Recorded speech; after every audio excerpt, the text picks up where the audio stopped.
Baik, bisa kita mulai dalam hitungan ketiga untuk pemotongan tubuhnya. Satu, dua, tiga. Boleh berikan tepuk tangan dalam sesi prosesi pemotongan tumpeng HUT PSSI ke-94.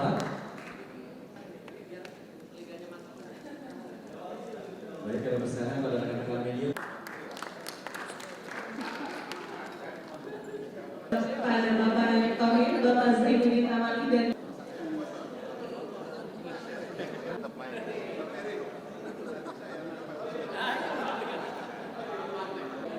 Salam sepak bola. Rising. Luar biasa, boleh berikan tepuk tangan untuk para legenda timnas Indonesia. Seperti saya sudah sampaikan berulang kali, memang kan dalam pembenahan transformasi sepak bola yang dilakukan saya, Waketum, ya di sini ada Pak Zainuddin dan Ibu Ratu Tisa, Sekjen dan para exco, ya tidak mungkin transformasi itu langsung jalan gitu, kan itu perlu waktu, ya dan tidak mudah. Makanya selalu saya bilang pasti ada langkah demi langkah yang setiap tahunnya kita lakukan dan kita juga koreksi ataupun kita intervensi. Saya tidak mau ria, tidak mau sombong, tetapi langkah pertama kita ketika kita fokus pembenahan tim nasional sepertinya sudah ada hasilnya. Tapi itu pun tadi saya berikan catatan, sebelumnya ada juga program-program yang memang didorong waktu zaman Pak Zainuddin, ya atas instruksi Pak Presiden Jokowi waktu itu, bahwa ada persiapan menyeluruh untuk tim, sehingga pada saat SEA Games ataupun tadi malam kan beredar 9 pemain inti, ya benar. Tapi tidak hanya dari SEA Games, udah ada program sebelumnya. Nah inilah yang saya juga lakukan sekarang di tim nasional bersama PSSI, mempersiapkan juga tidak hanya tim yang sedang tanding, sekarang yang U17 putra sudah di Jogja, ya training, yang putri juga kemarin sudah diumumkan, sudah akan persiapan, nanti U20 juga Coach Indra mempersiapkan. Ini yang saya bilang program berkelanjutan, karena nanti hasilnya jangan sampai yang kita punya generasi emas hari ini, ya 3-4 tahun lagi tua, tidak ada pelapis. Nah itu yang sering kita ya lupa melakukan tadi program keberagaman. Tadi Pak Roni lihat di bajunya tuh tur tahun 74-76 ke negara-negara Nederland, tapi habis mungkin tahun 80-an ini nggak ada lagi programnya. Nah ini hal yang saya mau tadi, sinkronisasi ke depan kita harus jalankan. Dan bersamaan tahun ini kita akan ada perbaikan yang namanya juga tadi sinkronisasi bersama Liga. Ya, bahkan tahun 2027 itu dari sekarang seperti apa? Liga dan bagaimana tim nasional. Memang ada yang bilang, kok nggak dipersiapkan dari kemarin? Ya namanya juga kita baru bebenah kan nggak semuanya juga langsung bisa dilakukan seperti kita ngebalikin tangan gitu. Jadi kan perlu ada persiapan segala. Dan ini yang saya lakukan bersama Expo, Waketum, Sekjen. Ya pembenahan liga akan menjadi ini, dan tetapi yang nggak boleh menjadi stigma terekam ya bahwa PSSI itu hanya ngurusin liga, enggak.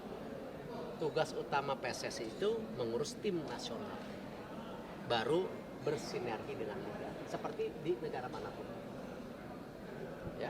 Soal hasil semalam mungkin Pak, menang lawan Australia membuka menuju perempat final ke sekaligus juga final dan Olimpiade mungkin Pak. Ya. Dan juga Justin Hubner prosesnya begitu cepat Pak, dari main di Osaka terus merapat ke Qatar, gimana ceritanya? Tentu kita ingin semua pemain terbaik kita main. Tetapi tentu karena ini bukan FIFA Matchday, ya kembali kita hanya bisa mengontrol pemain yang bermain di liga kita. Nah karena itu sejak awal saya meminta kontribusi lebih daripada klub dan liga. Dan mereka memberikan, sehingga berani bersama-sama punya komitmen, liga diberhentikan sementara, pemainnya gabung, baru liga mulai lagi. Itu saya mengucapkan terima kasih. Nah, tetapi pemain-pemain kita yang di luar negeri ya memang perlu lobby-lobby khusus. Seperti Marcelino, alhamdulillah bisa datang. Iva, Rafael bisa datang. Tetapi pemain yang sekarang sudah menjadi tim utama seperti Elkan misalnya, ya sampai hari ini kita belum bisa menarik gitu. Nah, untung saja Nathan dan Justin dengan lobby kami dari PSSI, ya kita 24 jam melobi, akhirnya pemain bisa dilepaskan. Tetapi ini loh yang saya mau kasih catatan, bahwa pemain Indonesia yang di Amerika atau di Eropa atau di benua Asia lain pun jangan pernah juga nanti dipikirkan itu setengah Indonesia. Mereka pemain Indonesia, buktinya kemarin Nathan sampai ya langsung main, Justin sampai langsung main. Artinya apa? Jangan pertanyakan itu. Jangan pernah memecah-mecah lagi, oh ini diaspora, ini Indonesia, semuanya pemain Indonesia. Kebetulan ada yang main di Indonesia, ada yang main di luar negeri. Nah, jadi saya sih melihat ya ini komitmen semua. Jadi bukan hanya saya pribadi, semua dari PSSI, klub, liga, para pemain yang kemarin juga ketika lawan Qatar kita sudah dipukulin ya. Tapi terus saja dengan 9 pemain masih bisa ya bermain sampai menit terakhir ya, tidak banyak gol. Ya, tidak banyak gol, hanya 2-0. Ya. Nah, kemarin kita kasih lihat lagi bahwa loh, ya inilah Indonesia baru yang dimana kita punya tim sepak bola yang punya standar tinggi gitu. Ya, Australia kita kalahkan 1-0. Nah, tapi berpuas diri tidak, kita masih ada Jordan. Targetnya apa? Ya menang lagi maunya. Baru kita bicara masuk 8 besar. Masuk 4 besar, masuk Olimpiade. Jadi satu persatu lah ya, tapi saya melihat tadi persiapan jangka panjang dengan hasil hari ini sebuah ya program yang berkelanjutan yang tidak bisa dipisahkan. Kalau Bapak ngeliat Jordania gimana Pak? Jordania kemarin cuma kalah 2-1 dan Qatar menang di menit akhir. Ya saya sih tetap optimis ya, tim Indonesia yang sekarang ini sudah standar Asia Tenggara bahkan Asia. Pak Erik izin Pak terkait makna 94 tahun buat PSSI ini Pak, kembali lagi Pak, seperti apa Bapak menyikapi hari ulang tahun ini Pak? Ya 94 tahun ini ya jangan hanya selebrasi 94 tahun, saya sudah interview dengan semua media. Tentu di zamannya saya sekarang saya ingin persiapkan yang namanya sistem fondasi dan tentu siapapun leadership yang masuk dia sudah punya hal yang progresif untuk kedepannya ya. Dan saya rasa kalau nanti Allah memberikan kesempatan kita masuk Olimpiade, masuk Piala Dunia 2026, saya rasa Allah baik banget sama kita karena sebenarnya program kita ke FIFA itu ya itu sampai 2045 planningnya. Kita baru punya planning masuk Piala Dunia 2036 waktu itu. Jadi kalau tiba-tiba Allah Indonesia ini kita kasih kesempatan 2026 masuk, alhamdulillah. Gitu. Tentu ini yang menjadi doa khusus. Ya, pokoknya kita persiapkan. Jangan hanya mikir mau, tapi tidak PR tiap harinya tidak dijalanin gitu. Itu sama aja mimpi bohong. Pak Erik, Pak ini timnas U23 8 besar Pak. Berpuas, imbang atau menang? Enggak, maksud saya artinya kalau lolos ke 8 besar kontrak Sintayong otomatis diperpanjang dong Pak. Tuh, itu kan sebuah komitmen yang kita udah sepakatin sama-sama bahwa ada target-target untuk Coach Sintayong sebagai profesional dan dari saya sebagai profesional punya kesepakatan. Nah, jadi jangan dipolemikan gitu. Jadi sudah ada hal-hal yang disepakati, ya. Pertanyaan media juga gimana kalau nggak lolos 8 besar? Ya itu baru penilaian yang berbeda gitu. Tetapi saya bersama PSSI kita berdiri tegak di atas wilayah profesionalisme. Ketika kita bersepakat itu yang kita pegang. Ya, puas nggak? Ya puas. Ya, tapi tadi jangan ini dipotong-potong. Ya, ini kadang-kadang ke Indonesia nih, oh Erick Thohir, Pak Iwan, Pak Agung, enggak, kita ini berkesinambungan. Kalau kita mau bersinambung, yang tadi saya bicarakan lagi berulang-ulang, juara SEA Games itu bukan karena SEA Games, kebetulan Pak Zainuddin waktu itu Menpora atas instruksi Presiden mempersiapkan untuk U20 yang akhirnya punya TC jangka panjang dan hasilnya di SEA Games. Nah, sekarang juga dengan nanti ada pemerintahan baru Pak Prabowo, ya kita berharap tentu tadi lebih lagi ditingkatkan prestasi sepak bola kita karena kebetulan ya kalau dulu level Asia Tenggara sekarang levelnya agak Asia. Artinya apa? Tadi ya pemerintah harus meningkatkan komitmen, kita PSSI pun sebagai manajemen profesional harus meningkatkan kinerja. Itu kan? Jadi nggak bisa pemerintahnya komit, PSSI-nya bobo. Atau PSSI-nya bergerak tapi nggak disupport pemerintah, ya selesai lah. Kalau bicara komitmen berarti artinya udah ada omongan rencana Sintayong ini kalau lolos perpanjangan berapa tahun Pak kontraknya Pak? Ya Kabar saya sampai 2027 ya, Pak? Ya 2027 saya udah ngomong. Berarti sampai Piala Asia 2027. Kenapa nggak pernah nanya Coach Nova, Coach Indra gitu, atau Coach Mochi gitu, ya kan? Pak Erik, Pak, Jadi saya dalam perjalanan saya kemarin ketemu Mr. Moratti, saya say hi sebagai dua sahabat yang pernah jadi presiden Inter Milan dan juga pernah menjadi partner. Saya juga bicara dengan beliau bagaimana sepak bola di Italia, sepak bola di dunia, pandangannya dia. Dia memuji ya perkembangan sepak bola Indonesia menarik diperhatikan. Lalu saya juga ketemu Andrea, pemilik Leeds United dan sekarang pemilik juga